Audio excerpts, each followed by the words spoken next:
The views expressed on the following broadcasts do not necessarily reflect those of KHLT, Take 12 Radio, or our affiliates. The opinions on this show should not be considered as medical, psychological, or professional advice and are those of the host, co-host, and guest. Take 12 Radio and KHLT Recovery Broadcasting are not affiliated with any particular 12-step fellowship. You must surrender to the beat.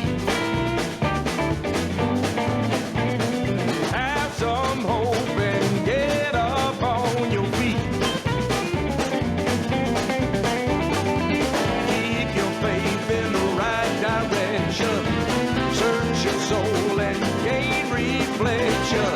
Come on, people, do the Buddha boogie with me. You know what time it is when you hear that music. My friends, it's Buddha time. Step up to the front of the line. This is the space where real stories meet real growth. This is where you'll hear from the people who are doing the work, showing up, and finding light in the everyday grind. These aren't headlines. These aren't sidelines. These are soulful, down-to-earth conversations with people who inspire change on the front lines of life, recovery, healing, and community. So slow it down, tune it in, and find your own front line because it's Buddha time. And now, here's your host, Tommy Buddha! Woohoo! We like to blow stuff up, Tommy. Tommy's muted. I got to unmute him, otherwise we don't have a show. There you are. Hey, listen, don't ever mute me, man. I got too much to say. Buddha time. I've said that like 3 times now. My gosh. Nobody heard it but me. That's all right. Well, that's Before I do anything, I do have to spend 1 minute here just saying to you, congratulations, 28 big ones, right? Drug-free lifestyle, booze, no drugs, no nothing, right? Yeah. And 28 was yesterday, 28 years. Yes, indeedy. Unbelievable. And then I gave up tobacco on the following January of the following year. So just a few months afterwards. So Same with me. 2 years later, I gave up cigarettes. Well, thank you very much for the congratulations. That means a lot. But you know what? Congratulations to our programs and to everybody that so many people make up the whole, don't they? 100%. Yeah. It's a power of we. We like to say the power of we. It's not I. It's not my program. It's not my life. It's the power of we, Yeah. Amen to that. Amen to that. What's going on, buddy? It's a good day, man. It's a good day, and I'm feeling really psyched. Before we start, I want to talk about, my whole concept in this program is to bring in organizations and people that are on the street doing the work, but there's also people that are affected by the work. There are people out there that we work with, that we find out there, that end up joining us, and then they end up being part of the program, and also, it's the power of paying it forward, right? So we have a guy here today that pays it forward, and I met him when he was a young man, and now he's really cooking with gas. He's out there doing the right thing. So, but before we do that, we have to deal with the useless information. Oh, here we go. Bring it on. It's time for some useless and mindless info. Mean absolutely nothing, So hold on tight. It's gonna be a total waste of time, like a playful child. Giggle. So what kind of useless or mindless information do you got for us this week? I know it's going to make us feel so much smarter. Yeah, definitely, without a doubt. Remember a couple of weeks ago, I did the thing when you can't hum and at the same time hold your nose. You can't do it. Well, now it's physically impossible for you to lick your own elbow. You're going to make me try this, aren't you? Well, I'm going to try. I've been trying it all day. You can't do it. You can't do it. I've been trying it all day. I could lick somebody else's elbow, but not mine. It's just, Well, thank you. Now the second thing is jiffy is a real unit of time. So when you say in a jiffy, that means something. That's actual unit of time. That's right. It is. It's like It's really one fast. 100th of a second. So it's not, so let's do that in a jiffy. That means like right now. Yeah. You know So what when I'm you're talking, when you're sponsoring something, you're saying, "Okay, time to do your fourth step." No, we're not going to take 6 jiffy. months to do it. We're going to do it in a jiffy, baby. And you got to go. Where is it? What? All right. So the national animal of Scotland is a unicorn. But it's fictional. I know. You ever hang around with people from Scotland? Some of my best friends are from Scotland. It makes sense, total. Yeah. Yeah. Okay. All right. It doesn't Maybe they're not exist. fictional. I mean, have you ever seen one? I've not No. seen one. Doesn't mean I've they don't never seen a exist, unicorn. right? But apparently in Scotland, they have. You know what I'm saying? Apparently. Is that where the Loch Ness is Loch Ness in Scotland? Exactly. Oh, Yeah, okay. Loch Ness Monster. That's exactly. He probably ate the unicorn. That's probably why we haven't seen it. Well, I'm a gnomaholic, and I know they're real. Absolutely, they're real. That's your relative. That's right. A dentist invented the electric chair. I knew that. That's just why did I know that? I mean, that's no Maybe wonder it was I your don't go to the dentist. dentist. Yeah. So run and get your dentures ASAP so you don't ever have to worry about it. And it makes sense because every time you go into a dentist chair, you feel like you're going to the electric chair. Oh man, Right? Isn't that the case? Isn't that true? Oh, I hate Gee. dentists. Nothing Brutal. personal. Right?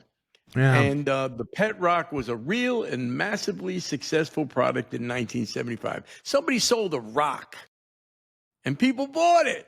I know.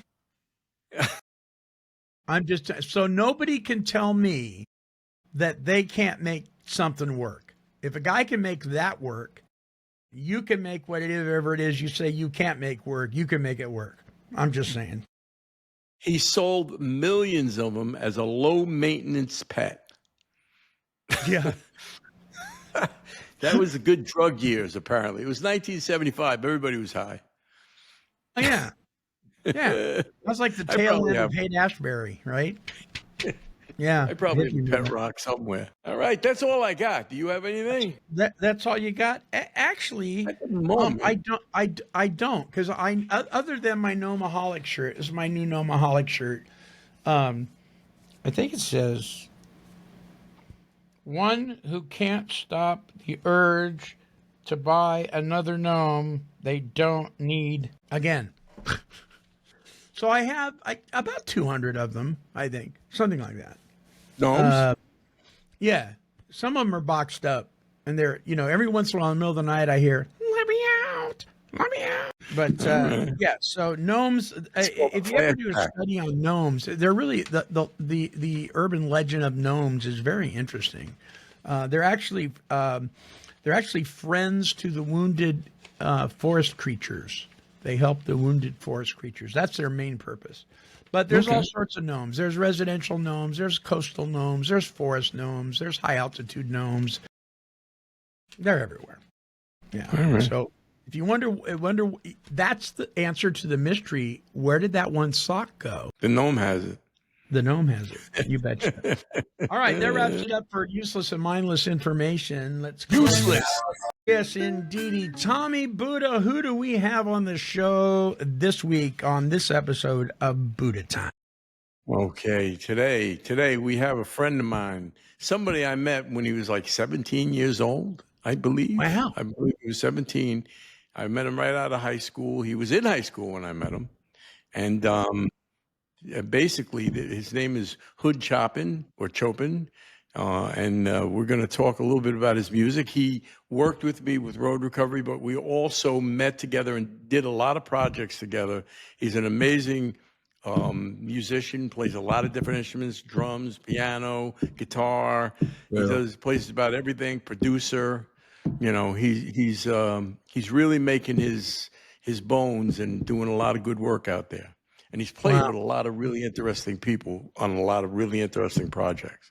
So I just want So with to say that, before he comes on, I just want to say I did a little deep dive on this young man, and man, he is all over the internet. I mean, he is really making his mark.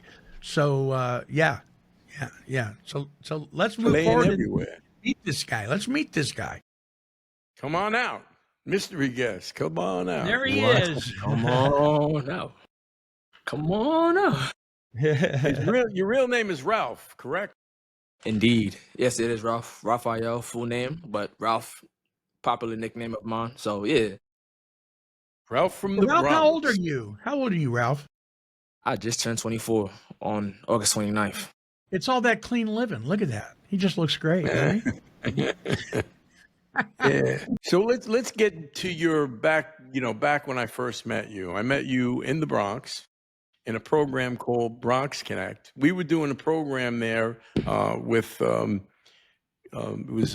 was people that were getting in trouble with the law, right? It was an alternate to incarceration program, but there was different parts of the program. Alternative to incarceration program, and they had a high school program upstairs, and they had the alternative incarceration on the bottom floor. And then we went up and we started working with the high school kids. And that's where we met Ralph and this other gentleman, Angel, and back in the day there in Bronx Connect. Can you tell us a little bit about that when you were with Bronx Connect, how that was and what was going on there, the program, what it was about? I'm just thinking, cause like it felt like a lifetime ago. It felt like it was like such a lifetime ago, and like how I got into that, how I got into Bronx Connect, it was just like it wasn't like I found out about Bronx Connect just cause like a couple peoples of mine's around that time, they was actually going to that program before I did. So they gave us the invitation to come along to Bronx Connect to the offices in the Bronx. So, we stopped by, see what was going on. We didn't really think much of it, until you guys stopped by. And like that's when it really caught my attention. You guys caught my attention. I was like, okay, you guys do music, and I never had a program like Road Recovery. I never been exposed to a program like that. So I stuck along. I tagged along, see what was going on. I was really into it, really, really, really into it from the beginning. I started videos from like when we was like playing the drums, all the instruments that we was playing. I was super engaged, super engaged. Yeah, ever since then, like, and they was always welcoming. They was always welcoming. Both Bronx Connect, Road Recovery, super welcoming, super kind. They really knew how to accommodate people. They really knew how to accommodate. That's one thing I always give them. So like, then ever since then, I always tagged along like every year, literally every year, even during COVID, post COVID.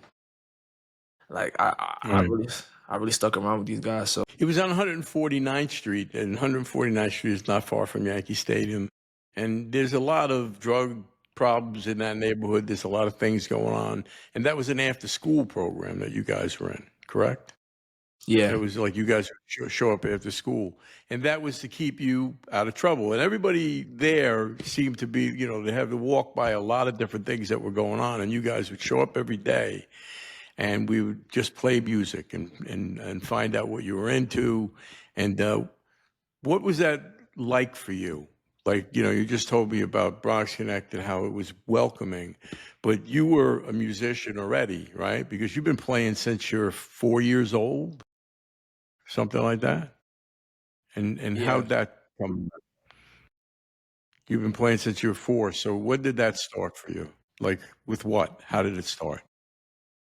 Oh, back then I started off with the drums. So I started off with the drums at first when I was 4 years old. Always I don't know, just everything just came like naturally. Everything was just natural. So like I just had an affliction just for like banging on stuff, banging on drums, banging on kitchen tops and counters. It just all came to me. I even have a photo like when I was in church behind the drums back in 2005. Yeah, it was like 2005, 2006. I was just behind the drum kit, and I was just like, I was little, like I was this little, banging on drums. So it got to a point where I was given a toy drum kit set, and I just ran with that ever since then.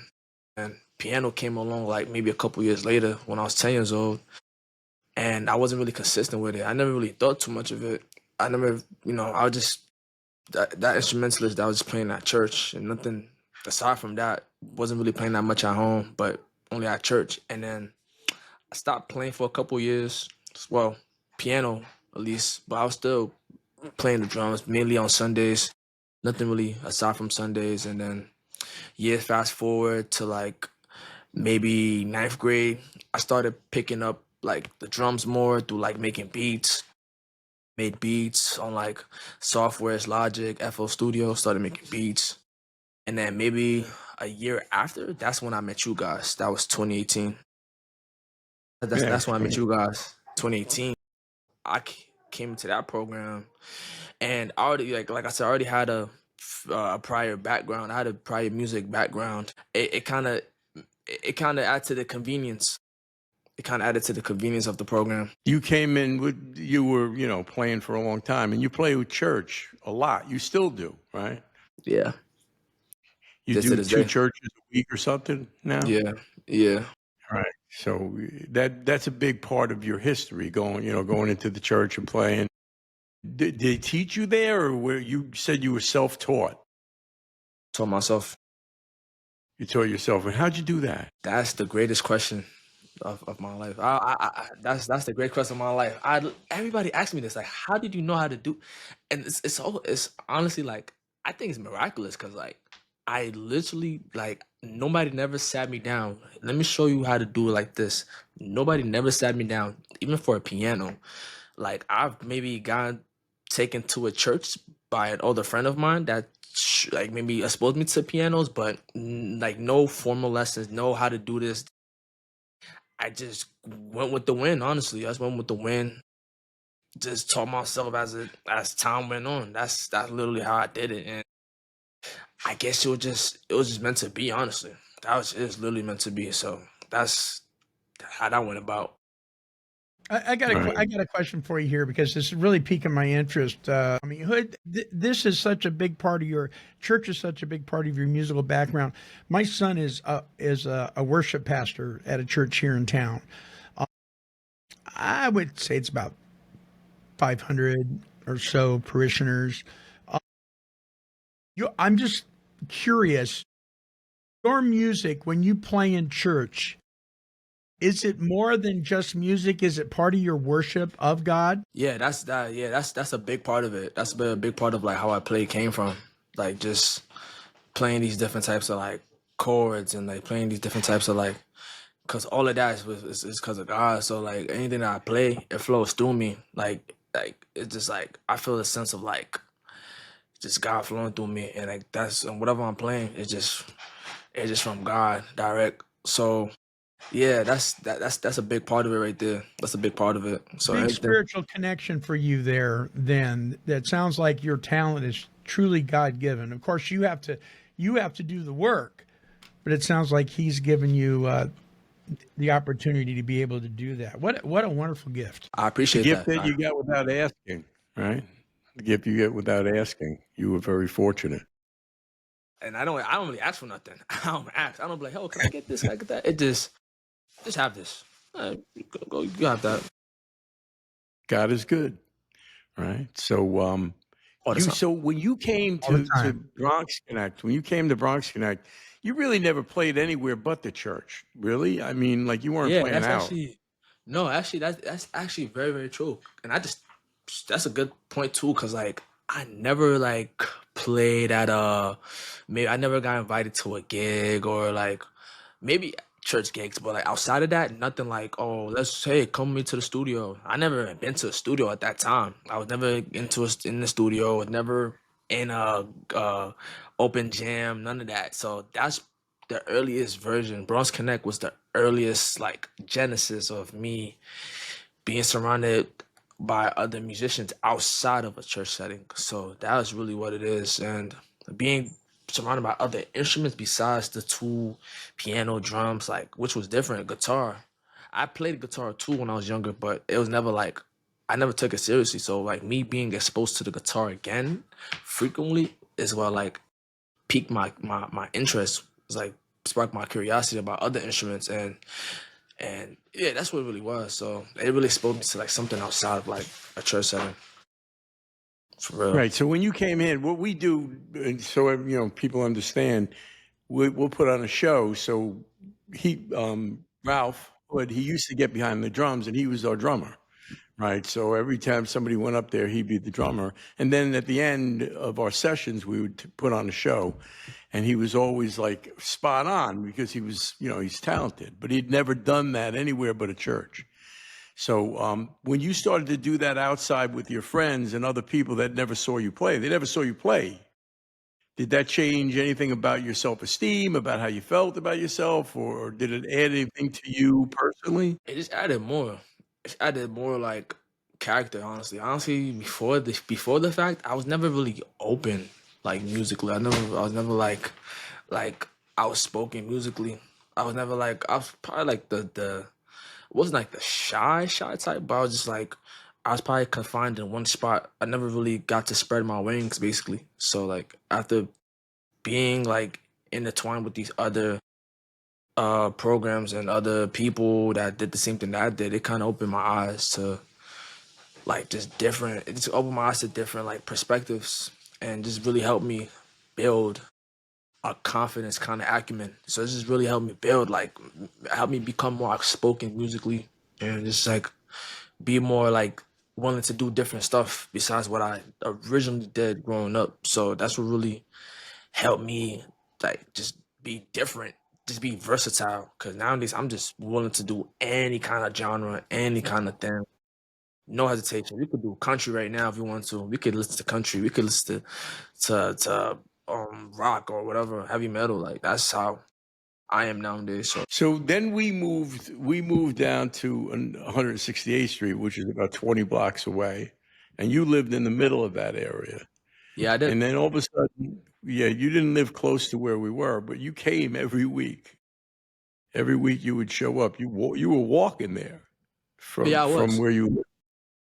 You were walking there But yeah, I because was. we moved to a different facility, and that's when you got to play a little bit more, and that's when the first time I think you ever played with Daryl McDaniel from DMC, right?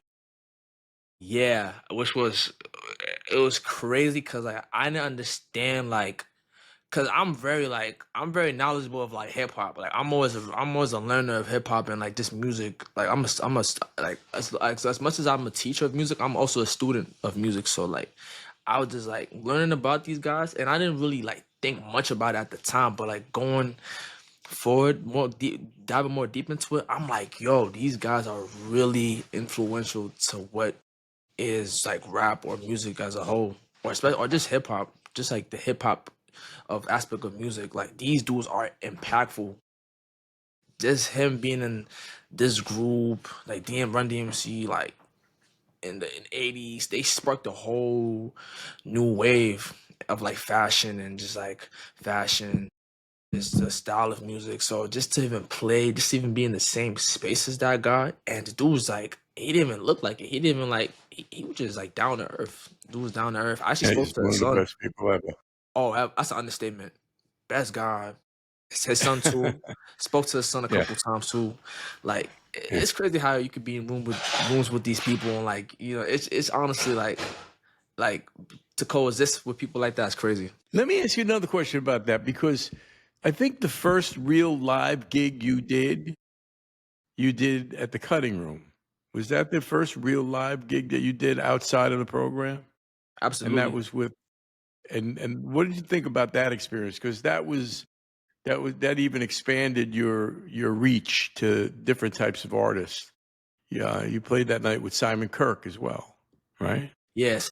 Yeah, I remember that. I remember that night vividly. I still have photos on my phone from it. Like, yeah, like just playing the Hammond organ. I never touched a Hammond organ in my days. So I'm playing a Hammond organ.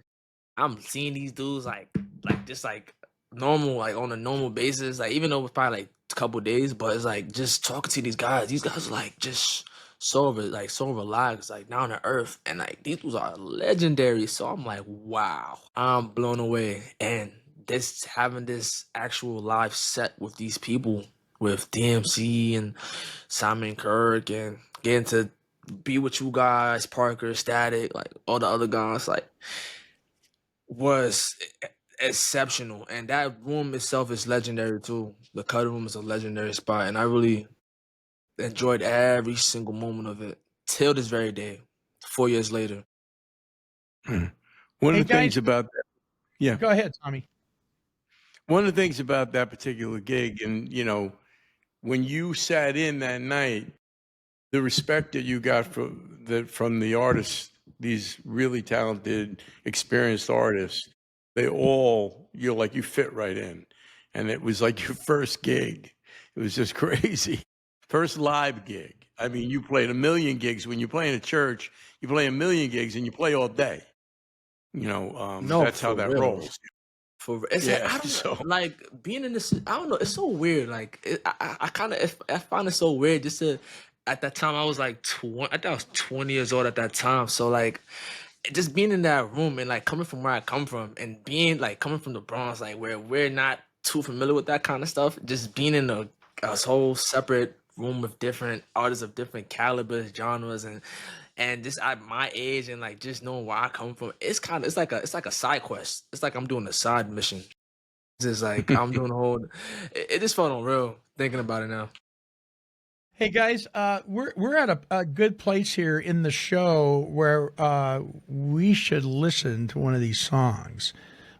This one's called "Better Together." You guys want to explain this? sure, this is a really good song to showcase because Better Together. We work with clubhouses throughout the state of New York, and that day we brought 2 clubhouses together.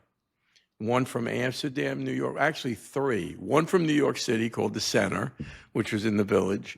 Another one from Amsterdam, New York, which is, upstate a little bit. And then another one from the Catskills. And we brought them all down and into this recording studio, Threshold, in New York City. And Ralph came and the mentors came. And we threw this together in one day. Wow. We sat down. We already had this song kind of written out, but getting the harmonies and getting all the stuff that we did that day to make it a full song all happened within that day. And Ralph played on that, and it's just, it's one of my favorites. What are you we've playing in "Better Together," Ralph? What instrument are you playing here? I was playing the piano, grand piano. The piano. And Tommy, you got you singing in this thing, don't we? Yeah, I'm the one who kind of wrote the lyrics for the song, Nice. So yeah, so we Right. kind of, and I wrote it with the youth. It wasn't only me. It was a combination, like going through our sessions that we Yeah. would pick words, and I just put them in order, and I fed them words and stuff. So Well, here's Hood Chopin and Tommy Buddha and the rest of the gang with "Better Together."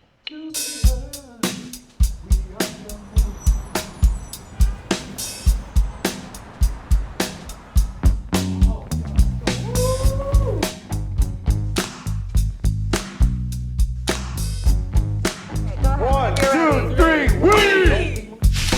Better together. Better together. Better together.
and we're not afraid to make a stand. Me and my homie, my left-hand man, we counting up, yeah, we counting the bands, cause we take a stand for what is right.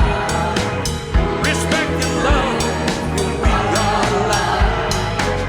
Where there is hope, there is love. There's a fire from above. Better together. Better together. Better together. Better together. Putting together like it's broken pieces. I know they be like separating like puzzle pieces. Baby breaking, I know it'll be hard. Like I know they breaking right. me and Jahi are a two-man band and we making so much, we stacking these grams. We keep on moving and we keep on grooving. We know we let loose and then we keep doing. Where there is hope, there is love. There's a fire from above. We come together to be as one. Spread joy and having fun. Where there is hope, there is love. There's a fire from above. We come together to be as one. Spread joy and having fun. Better together, we stand strong. Better together, not alone. Better together, we're all the same. Better together, no one to blame. Better together, We fight together. better together. Better together, We fight together. better together. Better together.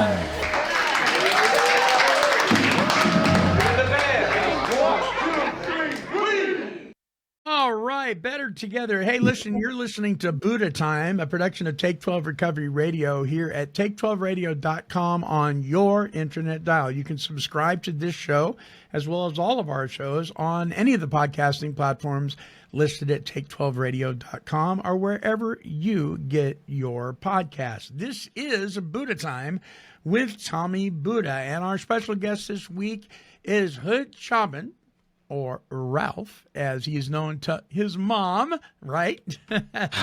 And yeah, so let's turn it back over to Tommy and Hood and continue this discussion. But first, I want to ask this question.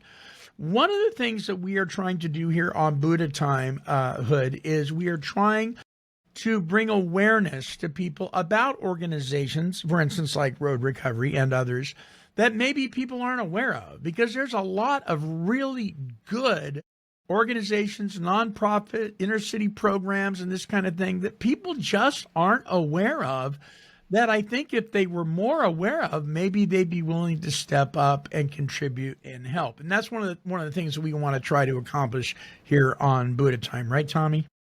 That's exactly what we're looking to do. And you personally have been associated with a lot of these clubhouses. And I want to talk a little bit about, when you went to this project, you had worked with us all through COVID. We were online, right? And you were collaborating. Is there somebody in the background? We get a lot of background. Hold Hey, it's on a family second. affair. Yeah, it's a family affair. It's all right. Yeah, it's all right. Yeah, yeah. Do-do-do. It's better together, baby. Better together. But during COVID, you were online with us because we created a program online during COVID. Yeah, we did. Yes, we did. I feel like it was yesterday. It felt like it was yesterday. That whole COVID thing that happened. Wow. Before, it's funny because Crazy. I was in my last year of high school too. Like it was like March 2020, and like it was literally like a casual day, like March 8th, March 9th of 2020, a casual day in high school. Then everything just went like 360. Changed. Everything just went went to hell, and we did the whole virtual stuff. But I really enjoy like doing the virtual workshops that we did with World Recovery, and that really kept me sane through the through that Right. time. Really a dark time, but we all got Well, through it. at that time, we invited Ralph, we invited you in because we knew how talented you were. And the kids that came down from the Catskills were part of the kids that came to this recording. And you were working with them before. You were doing beats with them. You were making beats for them and sending it to them and getting them back, which was like, it was amazing. Like that was your first job with us that you ever worked with us. And you then, when you got to go to this event, you met the kids you were working with, some of the kids you had been working with online during COVID. You remember that part of it? Yeah. Yeah, like it was yesterday. Like it was yesterday. It was a crazy time. COVID really taught us a lot of bit about, you know, how we could create around things and make things happen. So when they came down, was it interesting for you to bump into and talk to these people that you had worked with online during COVID? What Yeah, did you think about it? this felt like the same energy, like the same way how I spoke to them online. It was like they're the same people in person. It was the same people in person. That's what I really Yeah. enjoyed. Lovely people. All right. So then, you know, so we really enjoyed that session because it was incredible. We had kids coming in, and they were all outside singing, and it was just just an amazing day, right? So, what did you think about the whole thing in general, that particular project? Say that again. What did you think about that project in general, like when it was completed and when you saw what you could do in the studio? Because at that point, no, had you already done the other studio work with us before that, or was that the first one you did with us? Yeah, give me 1 second. My headphones kind of cut off. Yeah, my apologies. My headphone just turned off just when you said that again. Was that the first project that you did with us? I can't remember. Which one? The Better In, Together, or was it the? in the studio. Yeah, that was the first. No, no. I think that was. It might have been because we did went to the studio the year before. Because we went to the studio 2020, and then we went to the studio 2020. No, 2022, and then 2023. I think it was January, February 2023. It's like kind of months apart. Yeah. All right, and that was the second one that you did with Mick Fleetwood. Yeah. It was. It definitely was. All right, from Fleetwood Mac. Ooh, are we going to get to hear that today? Yeah, we might. Producer said knowingly.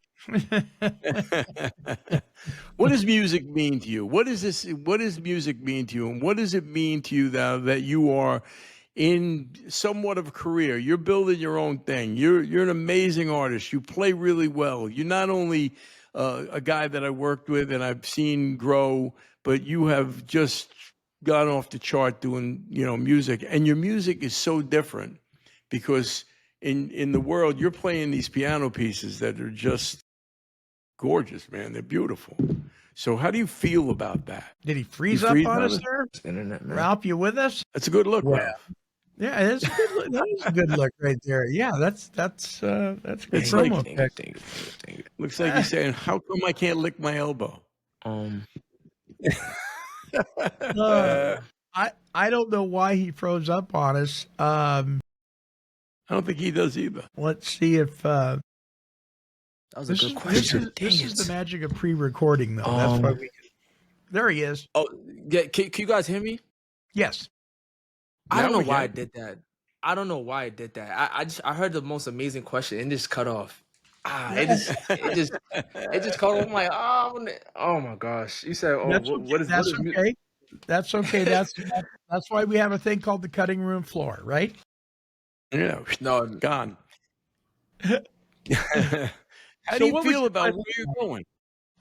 How do you feel with about where you're going there, Ralph? with your music? it's I took in the most distinctive path. Like out of all the people I know that make music, because you know music is like so subjective. Like anybody could just make whatever. But I think the path I've taken, I try to be calculated with like how I want to put stuff out and like how I want to do like certain rollouts and try to build a world around like the music I make. That's the most important part. So people can understand like where I came from, like growing up, and just understand like I could build a world around what I'm doing through my talent and just try to be different, honestly, because that's what it is nowadays, just to stand out as a musician, just to be like just different and just really try to be your own kind of person, because everybody want to be like the other person or the next person. Nah, that's never my thing. So like music to me is just like music is life. Music is like oxygen. Like we need everybody needs music at some point. That's what like I was born with music. I was born So with a piano in my hand. it's not just entertainment for you. It goes deeper than Nah, that, it sounds like. pretty much. You know, I've been like I'm like the only person in the family that does music. So like that's what really hits different, because like I don't know nobody that does music besides me and my sister. Like we're the only one that does music throughout the whole entire family tree. So like that's where it really like hits home. I try to like I try to take it seriously, and that's entertainment is one thing too. Entertainment is definitely one thing, but to me, it's like it saved me from so many situations, and it brought me to different rooms. So that's why like music is like a fraction of my life. You guys And you want to hear? pick Chopin. Go ahead, Tommy. You picked Chopin as the artist that you picked that Yeah. name. Is there any particular reason why you did that? It's so weird. It's so funny because like it's already 4 years since I picked that name. It's like a random day, like a random summer day, July 2020, July 2021, and like before that, my stage name was like, and I was always like. I was always corny with these like stage names like Ralph Kid Crazy, and like it was just so corny. But this one, Her Chopin, I was like, oh, okay. Her Chopin was basically like is basically like HUD is like short for neighborhood, and chopping is slang for like hanging out with somebody. Like say about me and Tommy is chopping it up, like me and Tommy is hanging out, or we're just having a conversation. So like that's what I pretty much picked the name as, because I'm always in the community. I'm always in my neighborhood chopping it up with people and talking to people.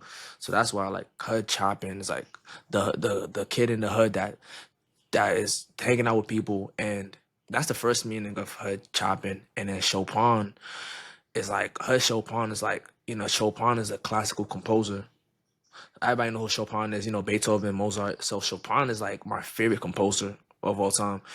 And then HUD is the same thing, neighborhood, but her Chopin is like the kid in the neighborhood that plays piano. I'm like the neighborhood composer. So like, Hmm. cause I'm like the one that's Yeah, playing I love piano. that. I love that. You know, and did you know he was a child prodigy as well? Yes, definitely, He definitely. started playing when he was 4 years old. His first concert was when he was like 8, I think, and he only performed. I got useless information for him. Well, actually, useful information. He only performed in public 30 times as an adult, right? And in his time, when they were making music, a lot of these other people you mentioned, Beethoven and all these others, were, making these big things. He was famous for making short pieces, short, really cool pieces that really are more modern than the others. And he liked to play in the dark. I don't know what the hell that was. I do that Figured I'd too. let you play Crazy. in the I do that. dark. Sometimes I do. And You here's my like to play favorite by one: candlelight? Like to play by candlelight there, Ralph? Actually, candlelight don't. player. Quite the opposite. I'm just like I like the Oh, dark. I like playing dark, in the dark. dark. Would you Yeah. turn everything off and sit down and play and really sink into it? Maybe you're Yep. another spirit of his. He was also buried in Paris, but his heart was buried in Poland. Did not know that. That's actually intriguing. Did not know that. It's a Your true heart. story too. That gotta happen. His Yeah, yeah. heart is My buried heart. in Poland. That'd be cool though. Be buried one spot, then my heart is like buried in like a other spot. That's trippy. Hey, Weird. Tommy, let me ask you, you and Ralph,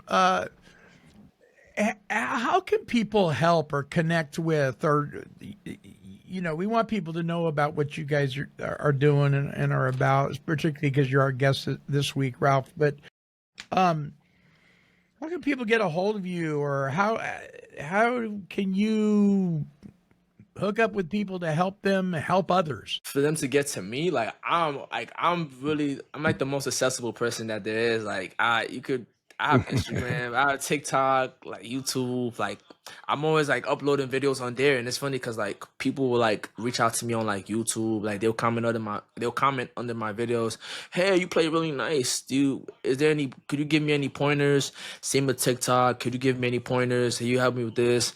Instagram is the same thing. So I'm like, I'm pretty much everywhere on all platforms. HUD CHOPIN. That's Yeah, you're that's easy to find. That's for pretty sure. much. Yeah, Yeah. I'm active every day. So Yeah. So how do you keep up with people who are trying to communicate with you? It sounds like you answer them. I mean, how do you keep up with all that? like that's just my character. Like I'm more just like I'm more just open and willing. I'm just always open and just trying to give out like just ideas and just trying to help people out. That's what same happened to me when I was growing up. Like actually maybe I didn't really have like that much help like I should have, but like even though I told myself, I still want to be able to give the same amount of information that I taught to other people so they could probably apply it to their situation or like you said, help other people because it's always good to have a chain of transfer through like other people and like just kind of build the next generation of like young talent. So that's pretty much what it is. Two things before we move on to the song. Ralph had worked at the Apollo Theater. We got him a connection there where he worked at the Apollo Theater and he was mentoring young kids Wow. there on his own. He was doing it by himself, showing up every week, mentoring kids there. And just recently, he went up to Camp Felix. Camp Felix is a camp run. It's the Felix Foundation, which it works with kids that are foster kids, because Daryl McDaniels was a foster kid, and he has this camp that they go up every summer. I usually go up. I wasn't there this summer, and they did a whole show up there with the kids, the foster kids, and Ralph was a big part of that show. So he's moving and grooving, helping people. He's in the mix, doing the right thing, and I think he learned that and saw the value of that from when he was at Road Recovery and working, slowly but surely started to work with kids himself. So he's available to work if somebody's got something for him, Wow. And he can't hide because he's all over the internet, so he's easy to find. All right. What about this song that we're gonna hear here? This is something else, huh? This was a song that was put together. There was a band called Type 2, Road Recovery, and you can find out all this information on roadrecovery.org, and you can also go to YouTube, and all the songs that we played here and some others that we don't have here are there on their YouTube page. But this was a song that was written by Don Miggs, and it was also mixed by his guy. I don't remember the guy's name, but they wrote this and they brought in Mick Fleetwood to play drums for Fleetwood Mac. And I believe you played piano on this, right, Ralph? You played piano? On which track? On Wouldn't You Know? On Wouldn't You Know? With Paloma singing, the one with Paloma? Paloma. I think I might have. I gotta hear the track. Okay. Because you did a couple of tracks with us. Yeah. Well, let's all listen to it right now. Here is Wouldn't You Know. This is absolutely a phenomenal song. Check it out.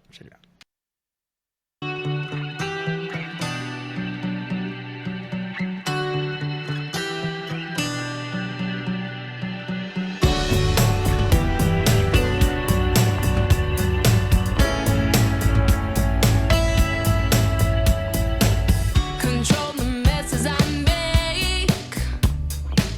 Lost hope this world it just takes. My body feels like ice, so cold and numb inside.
That was just excellent. Just excellent. Hey, Yeah. guys, we are almost out of time. Yeah. Tommy, any last questions for our guest? I mean, we got to have you back on. I just enjoy you so much, Ralph. Yeah, I appreciate you so much, Tommy. What Yeah. what are your closing Before I ask questions? the questions or anything, I have to say that was written by the Road Recovery Type 2 band. The kids wrote that, and Don Yeah. Miggs produced it. I wasn't part of that project, and you did play piano. But the last thing I want to say to you or ask you is, what do you see yourself doing, and how do you feel? Like we were talking about your connection with God in this thing, and how you feel it flows through you. What do you where do you see yourself going, and how do you keep yourself centered in that part of your life, that God part of your life, because that's important to you. Are you hearing us there, Ralph? Can you Yeah, I hear don't know us? why I keep cutting off. Yeah, I can hear you guys. Did you hear the question? No, actually, no, I didn't hear the question. Hit him up Okay. one more time there, Tommy. Okay. So, how do you feel about where you're headed in your life?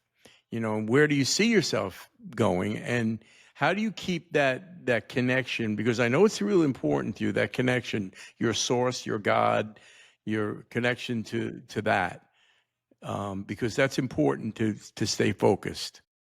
What do you think about that? I see myself taking like the most like diverse trajectory out of all people. Like this, taking the risk, knowing the risks that come with like what I want to do in the next couple of years, the next 5 years, just really calculating my steps, just coming up with a plan, more importantly, and just try to be like, if not out there, then at least try to have the music be out there, cause those are very two distinct things. Like I could be out there, but if the music's not out there with me, then like that's nothing. But if the music is out there and I'm behind the scenes, then that's definitely something that I want also to really have the brand become bigger than what it is.